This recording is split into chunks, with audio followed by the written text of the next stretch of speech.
pois, uns aos outros e edificai-vos reciprocamente, como também estáis fazendo.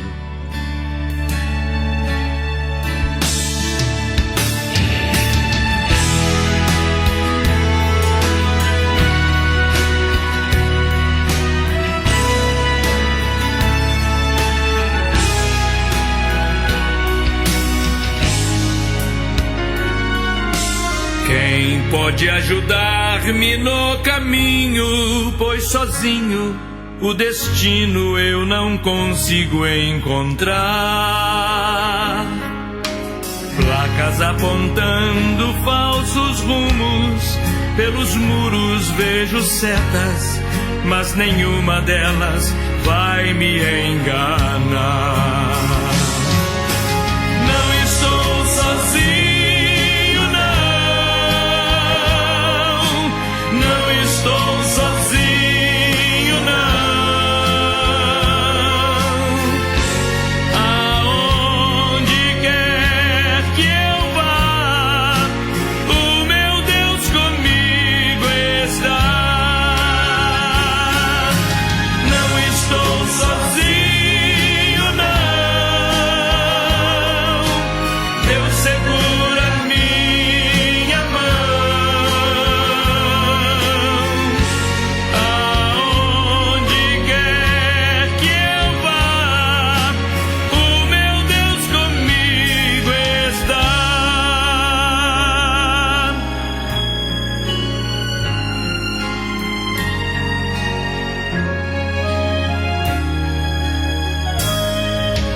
Neste mundo existem muitas vozes, são atrozes tentativas de enganar a multidão. E quem se distrai pela estrada não vê nada, não vê a ponte quebrada, logo à frente a escuridão. Não estou sozinho.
Quando estamos passando por momentos de aflição, a melhor coisa que poderia nos acontecer é saber de que não estamos sozinhos.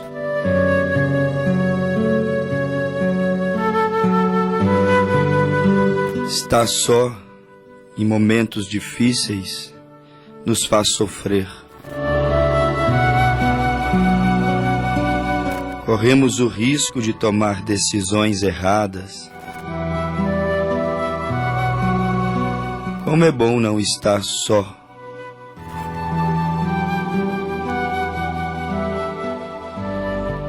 E é isto que o Senhor, através de Sua palavra, Ele nos leva a ver nessa programação de hoje, ver, receber, ter esta certeza na alma, esta convicção no coração, que passemos o que estivermos passando, pelo vale, pelas provas que estivermos vivendo, o Senhor nos deixa ver em sua palavra que nós jamais passaremos por estes momentos, por estes vendavais, por essas grandes provações, sozinhos.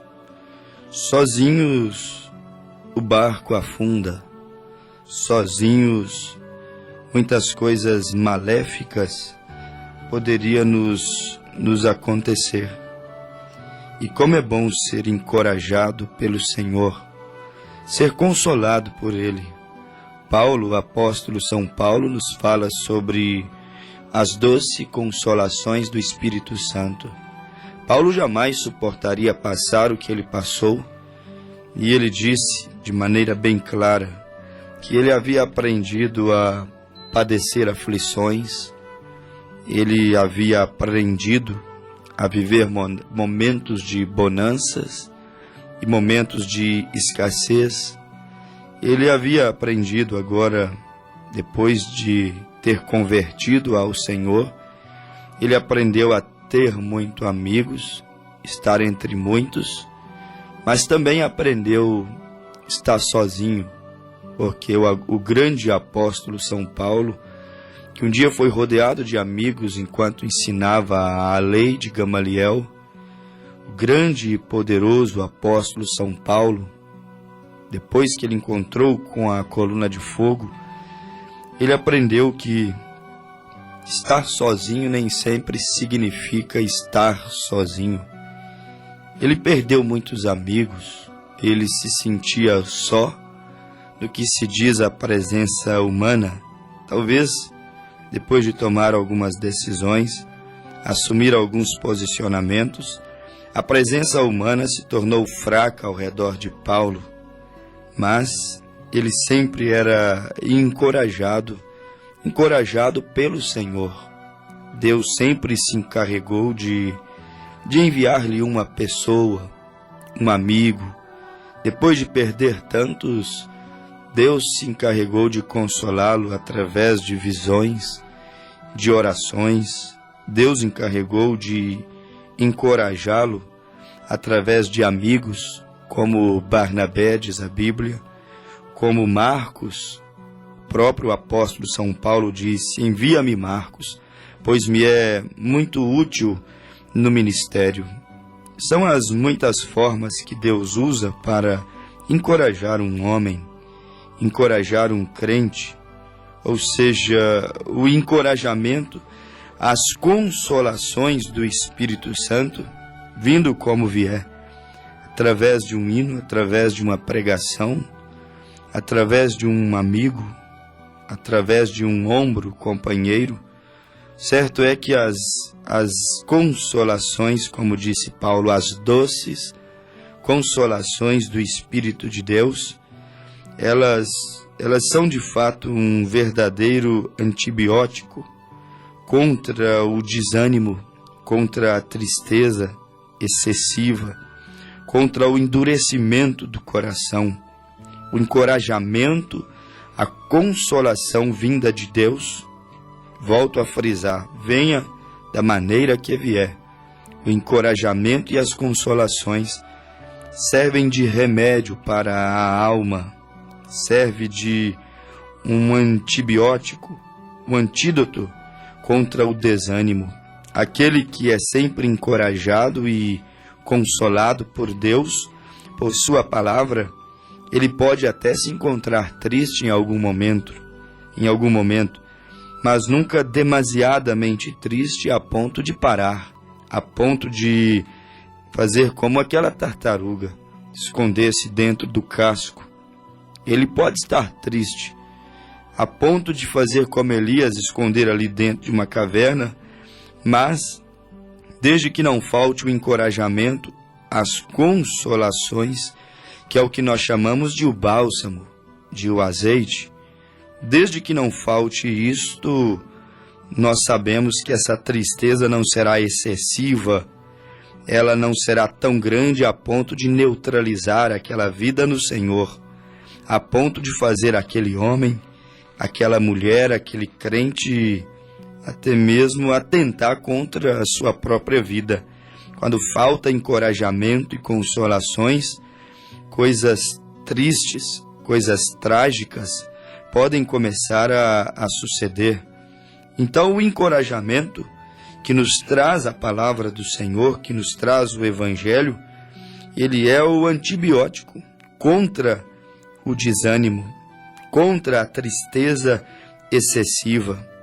O encorajamento, ele não te deixará ficar tão triste a ponto de não ter motivos para sorrir. O encorajamento não te deixará ficar tão desanimado a ponto de parar, recuar na batalha. O encorajamento que nos traz a palavra, eu digo, ele nos imuniza. Ele é o antibiótico, o antídoto contra o endurecimento do coração, dos sentimentos do espírito. Quando és encorajado pelo Senhor, quando és encorajado, quando és consolado pela palavra de Deus, com certeza você pode até perder a alegria da salvação, como Davi um dia perdeu, mas você nunca será demasiadamente endurecido a ponto de não mais ver Deus, sentir Deus, amar a Deus. Davi perdeu a alegria por um período de tempo na sua vida, mas o Senhor o encorajou, o Senhor o consolou, mas porque ele mantinha contato com a palavra. Quantos estão desconsolados? Quantos estão desencorajados, desanimados, endurecidos? Quantos entraram em profunda tristeza espiritual? Quantos estão acrabunhados, escondidos espiritualmente dentro de cascos e cavernas que não saem mais? Isto porque perdeu-se o contato com a palavra. Porque o maior encorajamento, o maior antídoto que poderíamos receber contra o endurecimento dos sentimentos, contra o desânimo, contra a tristeza, o medo, contra a falta de confiança, está na palavra. O encorajamento vem da palavra. Aquilo que nos livra do endurecimento, a ponto de sermos como Faraó. Faraó esteve tão endurecido que ele morreu afogado no mar, mesmo vendo tantos sinais, mesmo sabendo que era Deus quem estava livrando Israel de suas mãos. Ainda assim, na última hora, seu coração foi endurecido e a Bíblia disse: para isto eu escolhi a Faraó, para mostrar nele, mostrar o dedo do meu poder. Ou seja, um homem que estava escolhido para ser aquela dureza de coração, também pudera. Um homem que não ouve a palavra, ele tende a se endurecer dia após dia. Ele tende a se enfermar dia após dia. Olha a condição do mundo que nós estamos vivendo. Uma era considerada de a era dos neuróticos. Uma era considerada da era dos deprimidos. A era dos comprimidos.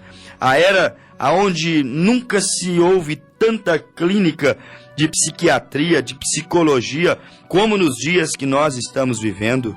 Nunca houve, nunca fez tanto sucesso as palestras de estímulos, as palestras de motivação emocional. Por quê? Porque é uma era em que não se ouve Deus.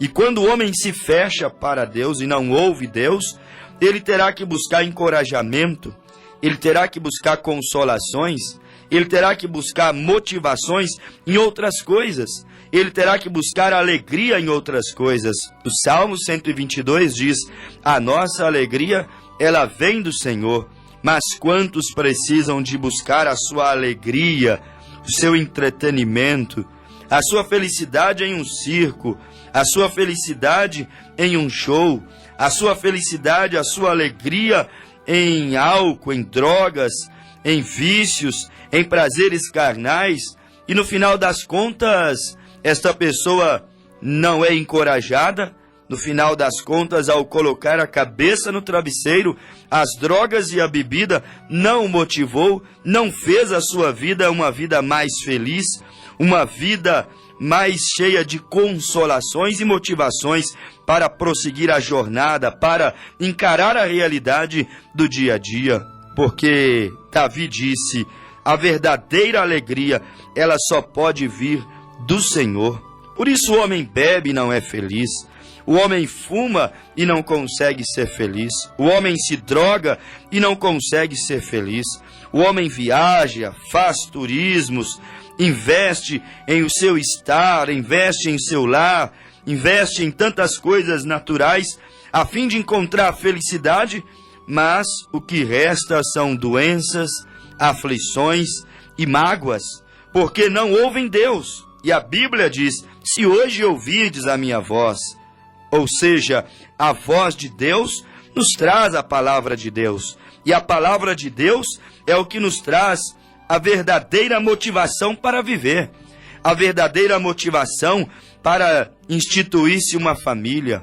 A voz de Deus, a palavra de Deus é aquilo que nos encoraja, é aquilo que na verdade nos dá o verdadeiro sentido do que significa ter prazer. O salmista disse, eu tenho prazer na lei de Deus, nela eu medito de dia e de noite. Aquele que tem prazer em Deus, ele será liberto, ele será encorajado, ele será consolado por Deus. Sendo encorajado, consolado por Deus, ele será liberto do endurecimento do coração. Quantos homens endurecidos, porque não foram encorajados pelos seus filhos, encorajado pela sua esposa, encorajado pela sua família. Quantas esposas endurecidas, mulheres no lar, endurecidas ao sentimento, endurecidas aos prazeres. Por quê? Porque não foi encorajada, porque não foi consolada. O encorajamento, as consolações, ela nos livra do endurecimento. Quantas pessoas cheias de marcas, cheias de trauma, porque faltou ao longo de sua vida, ao longo de seus relacionamentos, ao longo da sua aproximação ao Evangelho, aquela palavra de encorajamento, aquela palavra de consolação que nunca esteve ausente dos lábios de Jesus. Jesus, ele nunca fez nenhuma faculdade, ele nunca se especializou em medicina, Jesus nunca fez psicologia, ele não aprendeu técnica de motivação humana, não fez capelania, ele não frequentou seminários, ele não estudou técnicas para falar em público. Todavia, ninguém nunca encontrou tantos, meus amigos. Ninguém nunca conseguiu ver tantos resultados em encorajamento, em motivação, em restauração de alma, em cura interior. Ninguém nunca viu tantos resultados como sucedeu, como aconteceu no ministério, na vida de Jesus. Jesus não tinha, volto a frisar, técnica para falar em público. Jesus não fez estudos para trazer palestras motivacionais. Jesus não fez medicina, não cursou psicologia para tratar com as emoções dos homens, para poder motivá-los para continuar vivendo, tendo esperança, pensando positivo, respeitando a família, tratando bem esposa, marido, filhos. Ele não buscou técnica para entrar nas sensações dos homens. Ninguém nunca, todavia, motivou, restaurou, renovou, deu esperança, encorajou, consolou tanto como Jesus. Não há registros históricos onde ele tenha frequentado uma escola.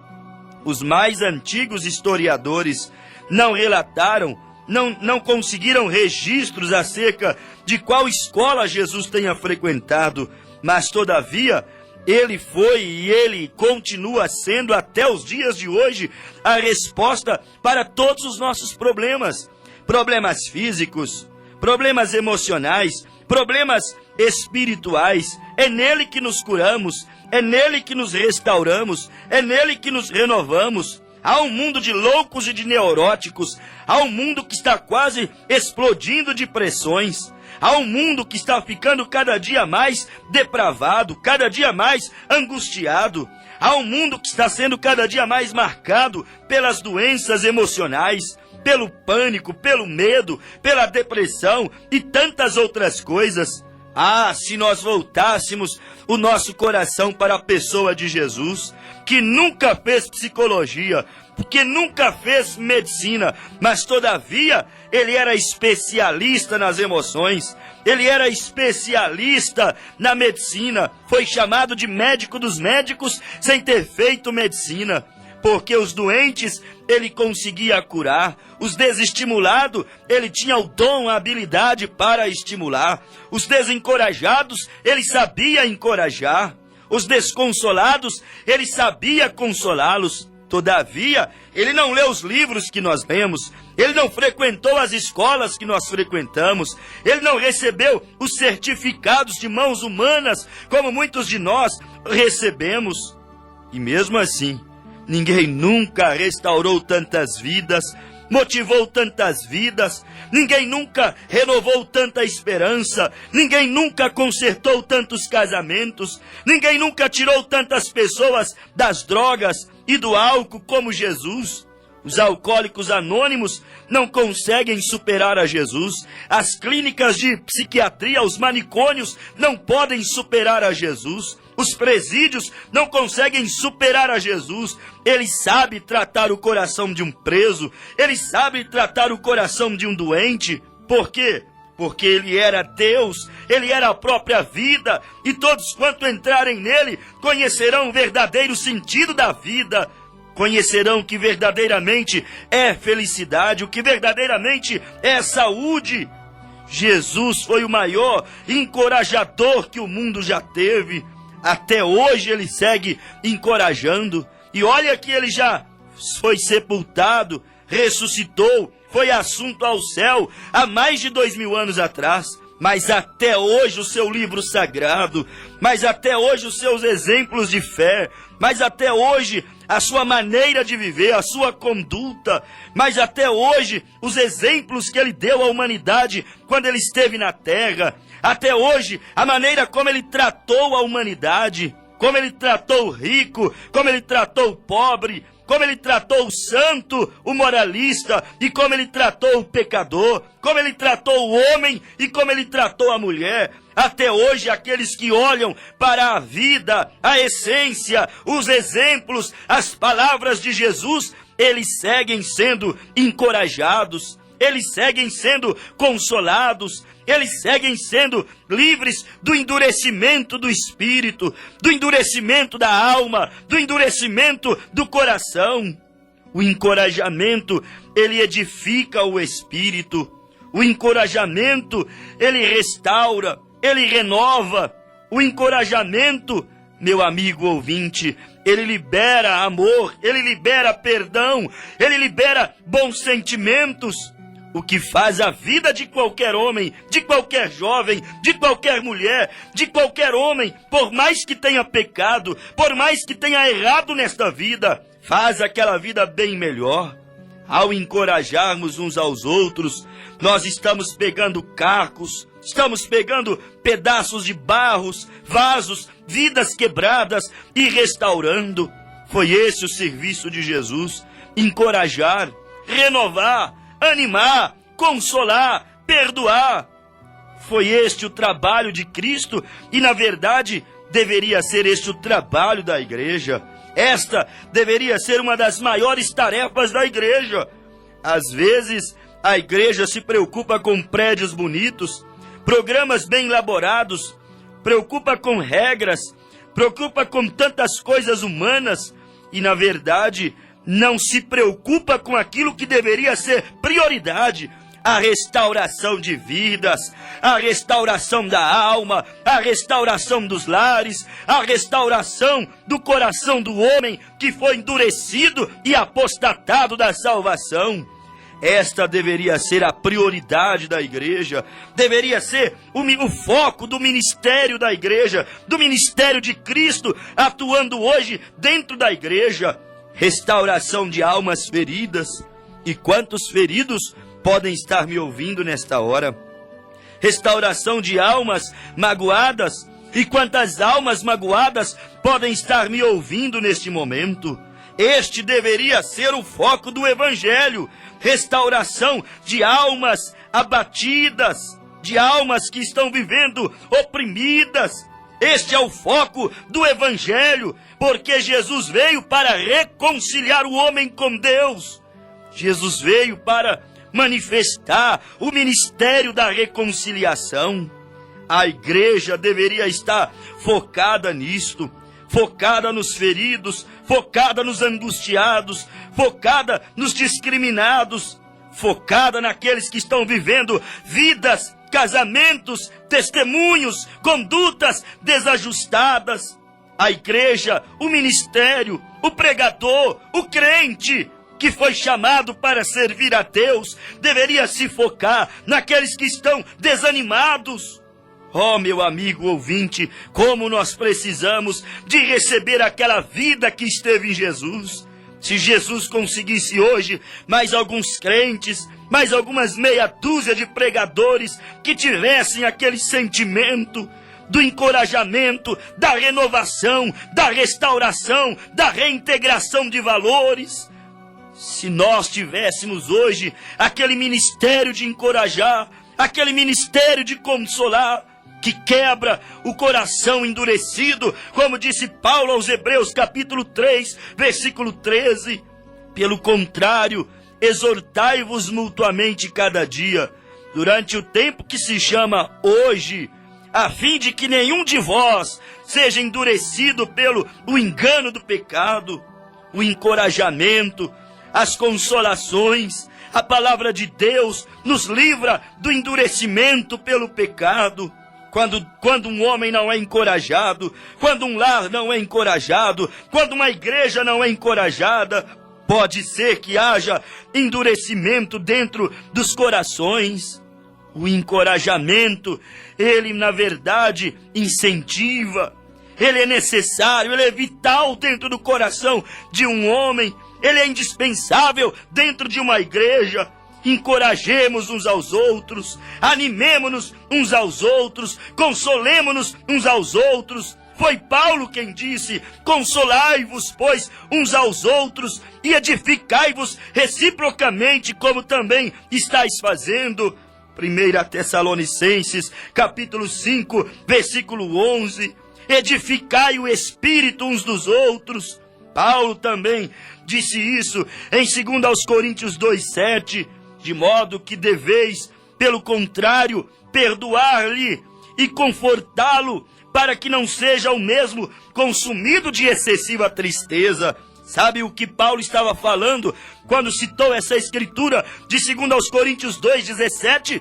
De um rapaz, de um pecador, de um rebelde, que havia adulterado com a mulher do seu pai, com a própria madrasta, foi excluído da comunhão, foi colocado para fora da igreja.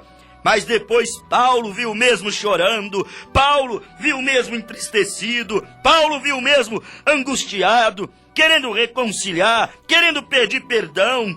Há igrejas que seus altares não têm misericórdia, há igreja que suas mensagens não têm misericórdia. Ao mesmo que Paulo entregou a Satanás, ao mesmo que foi tremendamente disciplinado pelo apostolado de Paulo, Paulo disse agora: vocês estão vendo o arrependimento? Vocês estão vendo a tristeza excessiva que nele está?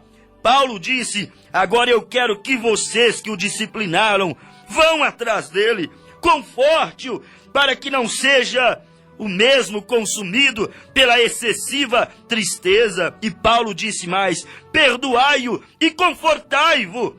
O encorajamento, o conforto na alma, as consolações de Deus, ela restaura os cacos que sobraram de uma vida, ela restaura os cacos que sobraram de um casamento, ela restaura os cacos que sobraram de um relacionamento de marido com mulher, de um relacionamento de pais para com filhos. O encorajamento, as consolações, ela restaura os cacos que sobraram de um crente em sua comunhão com Deus, quando foi interrompida para com o diabo. Você, meu amigo pecador, que vive hoje distante de Cristo, que está hoje no pecado, que está hoje nas drogas, que pensa que não tem mais esperança. Talvez o teu pai já disse, talvez a tua mãe já disse, talvez o teu pastor já disse, não há mais esperança para ti. Eu quero te dizer, há esperança para ti. Paulo disse em 2 Coríntios 2,7, perdoai-o e confortai-o.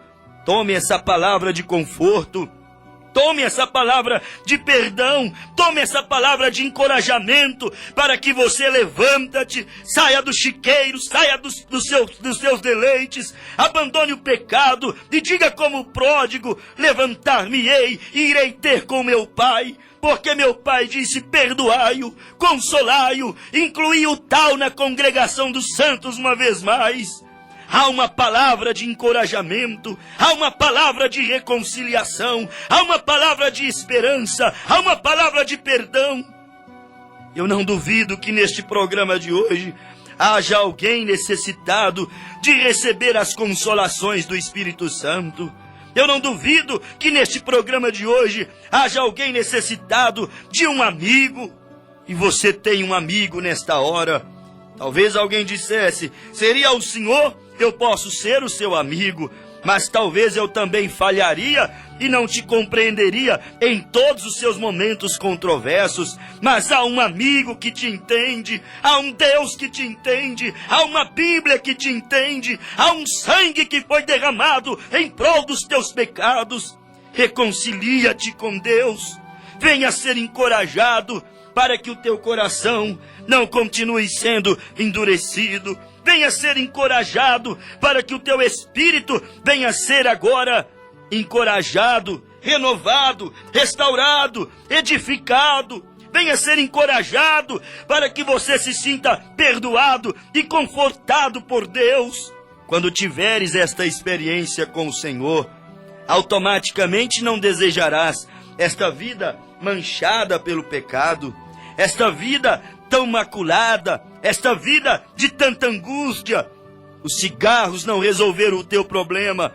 A prostituição, você viu quantas mulheres você se envolveu, não te fez feliz, não salvou a tua alma, não alegrou o teu interior. Quantas drogas, quantas noitadas, quanta boate, quantas loucuras você fez, quanto dinheiro jogado pelo ralo, gastou no que não é bom, disse Isaías, capítulo 55. E estás mais triste do que antes, estás sofrendo mais do que antes.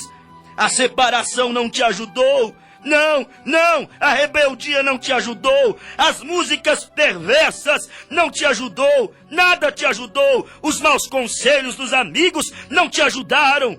Mas eis que está aqui agora aquele que pode te valer, aquele que pode te ajudar. Arrependei-vos, pois, e convertei-vos ao Senhor, para que sejam apagados os vossos pecados, e assim venham então pela presença do Senhor os tempos de refrigério, os tempos de encorajamento, os tempos de consolações, os tempos de restauração, os tempos de perdão, os tempos de edificação da alma.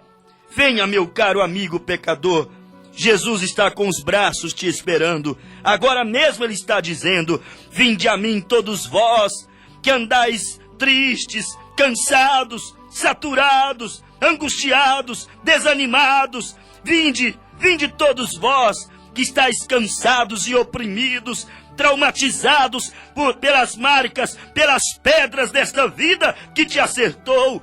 Vinde todos vós, e vocês vão encontrar em mim, não na psiquiatria. É muito louvável, é bonito o trabalho dos psiquiatras. Não na psicologia, é louvável, é bonito o trabalho dos psicólogos. Não nas palestras de motivação, não na autoajuda. Tudo isso é muito belo, tem o seu lado positivo.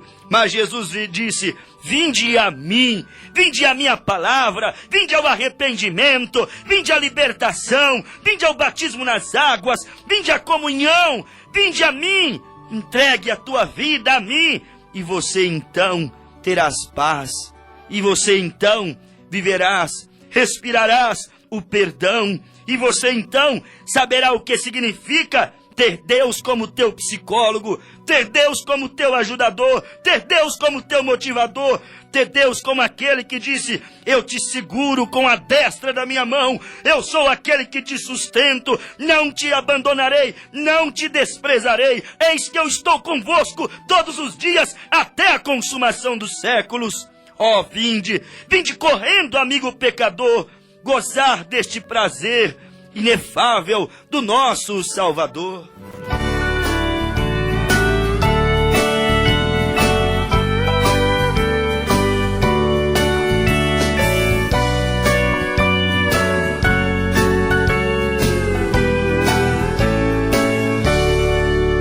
Ouvi contar a história de Jesus, o Rei da Glória, que do céu desceu e aqui viveu, porque me quis salvar. Ouvi do sofrimento que ele padeceu